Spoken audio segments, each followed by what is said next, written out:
Hello students, चलो variation of G with depth हम discuss करेंगे। तो देखो, ये जो देख रहे हो अर्थ है, ठीक। अब हम पॉइंट ए पर जी का वैल्यू और सरफेस पर जो जी का वैल्यू है दोनों में रिलेशन एस्टेब्लिश करेंगे। तो डेप्थ कितना हुआ, डी। डी जो पॉइंट ए है डी डेप्थ पर है। तो अब समझो सेंटर किस पोर्शन में, अर्थ का जो सेंटर है इस भाग में है, तो इस भाग में, तो इसका हमको मास निकालना होगा। अब इसका मास निकालना होगा तो इस पोर्शन का रेडियस कितना है, आर माइनस डी होगा, क्योंकि डी डेप्थ है तो अब रेडियस जो है आर माइनस डी। जो अर्थ का रेडियस है कंप्लीट वह तो कैपिटल आर है। अब देखो, अर्थ जो है इसको सपोज करते हैं होमोजीनियस है, तो डेंसिटी हर जगह सेम होगा। तो हम इसी डेंसिटी का फॉर्मूला यहां पर यूज करेंगे। तो density is equal to, density का मतलब यहां मास डेंसिटी से है, तो density is equal to mass by volume, यानी rho is equal to M upon V. तो मास अब वॉल्यूम जो होगा 4/3 पाई आर क्यूब, यानी होल जो अर्थ है उसका हम डेंसिटी फाइंड आउट किए। अब बीच वाला जो पोर्शन है उसका भी डेंसिटी अगर निकालते हैं, इसका डेंसिटी, तो फिर मास क्या लिखेंगे, एम डैश। एम डैश का मतलब यह जो मास हुआ एम डैश हुआ, ये जो बीच वाला पोर्शन है, तो एम डैश बाई वॉल्यूम हो जाएगा वी डैश। तो वॉल्यूम का फॉर्मूला फिर होगा 4/3 पाई, रेडियस होगा आर माइनस डी का होल क्यूब।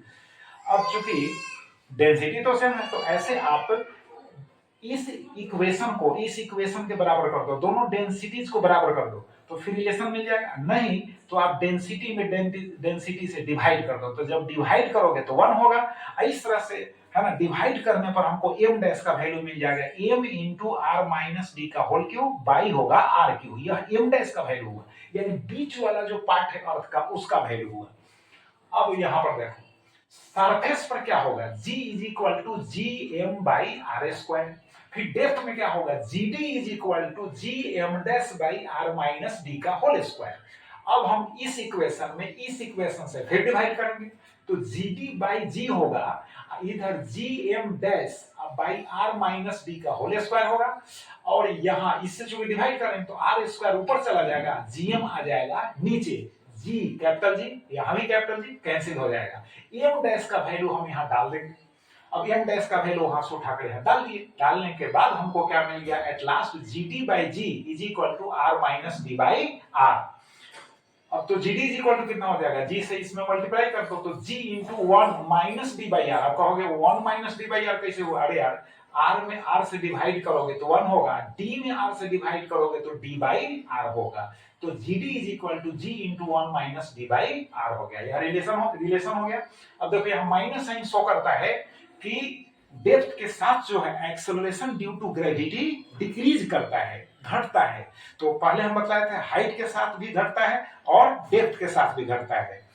अब देखो इस रिलेशन से मेन पॉइंट्स हम यहाँ फाइंड आउट किए हैं। तो पहला जो मेन पॉइंट है इसको क्या किया, सुनो, जी से मल्टीप्लाई करेंगे तो जी माइनस होगा dg बाई आर होगा। अब dg बाई आर को एक तरफ ले जाएंगे, फिर gd को इस साइड लाएंगे, तो g minus G D is equal to D G by R हो गया। तो ये शो कर रहा है change in the value of acceleration due to gravity depends on depth, not on R and not on G. ये R constant है, small G constant है। अब देखो सेकंड जो पॉइंट है परसेंट डिक्रीज, यहां इंक्रीज नहीं बोलना यार, percent decrease in small g at depth d. तो अब इसी इक्वेशन से आ जाए, इस इक्वेशन से देखो ये जी को यहां लाएंगे तो जी माइनस जी डी बाई होगा जी, तो जी माइनस जी डी बाई होगा जी इनटू 100 हो गया।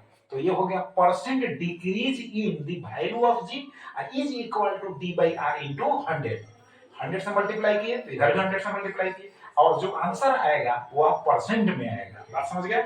अब थर्ड जो मेन पॉइंट है वो देख लो, फॉर सेम चेंज इन जी, जैसे हाइट के साथ भी चेंज होता है, डेप्थ के साथ भी चेंज होता है, अगर दोनों चेंज सेम हो तो उस केस में क्या होगा रिलेशन। तो देखो एच एंड आर लिखे हैं, for same change in g relation between h and d, यानी हाइट एंड डेप्थ। तो g h is equal to क्या कर देंगे, जी डी, दोनों बराबर कर दिए सेम चेंज के लिए। अब देखो GH का value G into 1 minus 2H upon R है और GD का value G into 1 minus D by R है।